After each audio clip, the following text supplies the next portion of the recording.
more importantly, to your point, I would say it is the opposite reality. You see the French being more embracing of people around them. You see them living their lives. You see them refusing to accept fear as a basis for behavior. Whereas here, what you're doing in the country that is known as a symbol of freedom is saying we're too afraid to be inclusive. We're going to reject the promise of America and ban an entire religion, even though we need to do things on a case-by-case basis.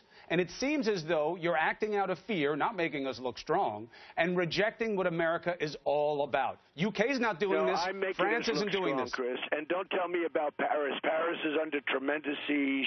They are absolutely in fear in Paris. Don't tell me Paris is not. They have heightened awareness. They do not have fear, and they're not acting out of it. That's why they're letting in refugees. They don't have fear. Of course they have fear. Of course it's how you behave in that environment. I have people that are friends living in Paris. They want to leave. They're petrified.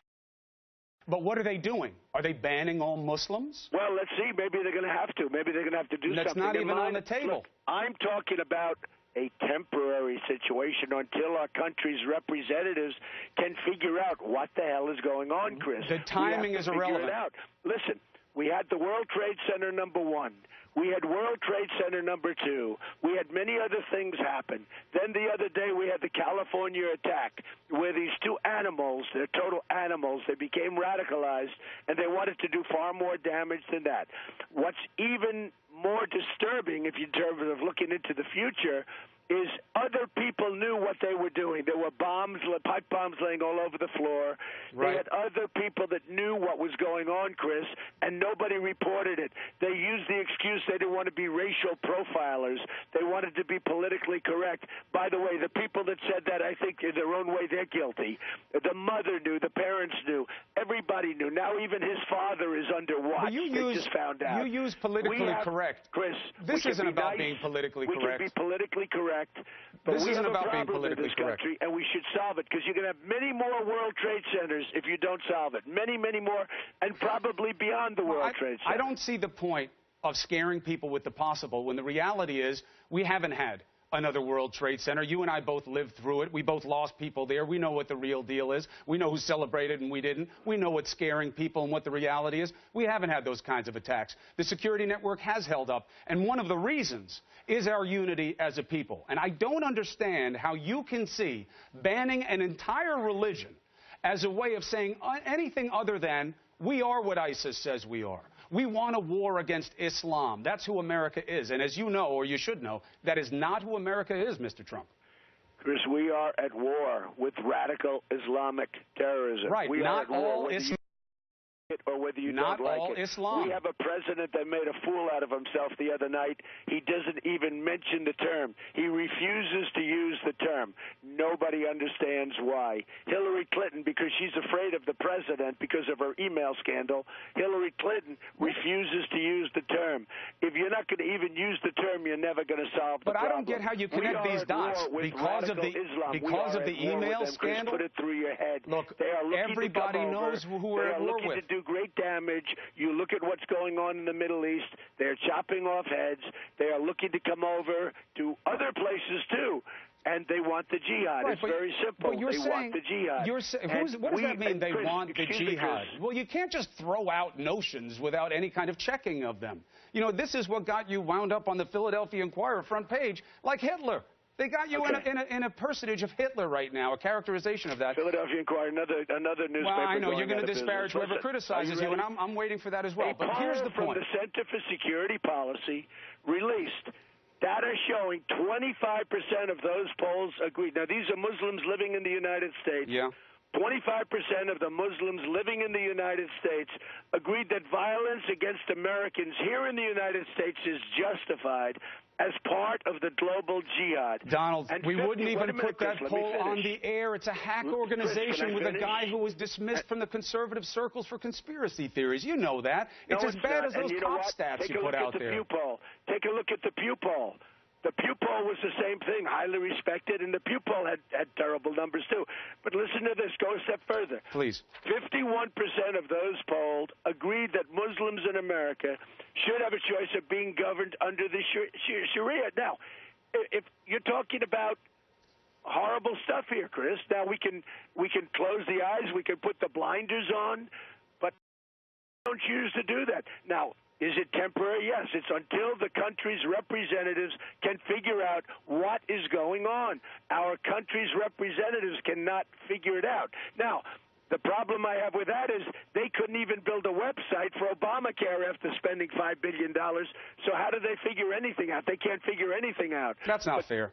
That's not fair. True. Our security network is the best in the world. If you ask people who are in the business of keeping us safe, they say the idea of banning Muslims does nothing to help and everything to hurt. They're the experts. That's what they say. They think this idea is stupid.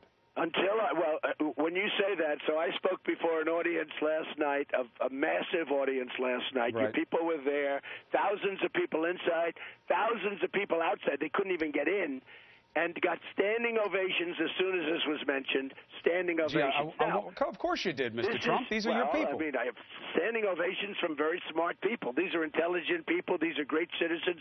These are people that are concerned about our country until our country's representatives can figure it out. Now, Chris Christie, Jeb Bush, the heads of the party in Iowa, New Hampshire, South Carolina, they all say this is wrong. You guys have a tendency to call these guys, they're not masterminds, they're not even smart people. You keep calling them masterminds, and you're building them up, and then you wonder why kids want to go into ISIS. The fact is, until our people can do something about these horrible people that want to do damage to our country, real damage to our country, then I think it should stay in place. But it's temporary until we can figure that out. But you have just about all of your rivals, except Rand Paul, and even that's qualified, they all reject this notion. Your party leaders reject this notion. I don't care about them. Look. Well, who do you care about? I've been a politician do you have to impress anybody but yourself with these ideas? I'm doing what's right. I don't care. I mean, maybe how do you know it's right to exempt an entire class of people? I only know this. How is that right? How can it be right? Excuse me, Chris. Can I talk for 2 seconds? Please, go ahead. But I want you to tell me why it's right in America. Can I talk for 2 seconds, Chris? Go ahead, please. We have people out there that want to do great destruction to our country. Whether it's 25% or 10% or 5%, it's too much. We have people out there that want to do great. They want our buildings to come down. They want our cities to be crushed. They are living within our country, and many of them want to come from outside of our country. I am saying that until we figure this out, we should have a ban. It's very simple. It's very simple. Now, if you look at FDR, because I watched Jeffrey Lord this morning, and I thought he was fantastic, by the way. Mm-hmm. If you look at him, the presidential proclamations, 25, 25, 25, 26, and 25, 27, it was that was very, very stringent, very, very stringent. And I thought Jeffrey Lord did a fantastic job explaining it this morning on your show. Okay, here's my question to you. I heard Jeffrey Lord. We're always happy to have him on the show. He makes your case well, no question about that. Well, he makes his own case well, in all fairness. Fine. It wasn't my case. And he certainly owns it. To be honest with you, what Franklin Delano Roosevelt did was worse. Here's the distinction. One, the United States was at war, and he was targeting sovereigns he was at war against. The second thing is, it was wrong then. It was wrong with the Japanese. Excuse me, and it is wrong now. We are at war, but not with all Islam. But when you say you're making it worse, we don't have a president that can use the term. Chris, that's fine criticism. You can criticize him. The reason that he won't say Islamic terrorism, he's an incompetent president. Chris, the reason he says it. Put it through your head. Yeah, I understand what you're saying. Believe me, I live it. We go to these places. We cover these things. We understand the threat very well, and you know that because you get a lot of your information from us, as you tell us. So why do we insist on destroying our country? Why do we destroys America? Who we don't even know where they are. What destroys we don't know America? Where they're coming from. There's no documentation. There's no paperwork. Why do we insist on destroying our country? Make the system better, but what tears at America's fabric more than rejecting an entire faith in the land of religious freedom? You have a large portion of people from Syria that are Christian. Why aren't we allowing the Christians in? We only allow the Muslims in. That's not true. Why aren't we allowing the Christians in? That's just not true. Does it matter to you that it's not true? It is largely true because the percentage is massively in favor of the Muslims. Well, you have a massive Muslim population. Excuse me, Chris.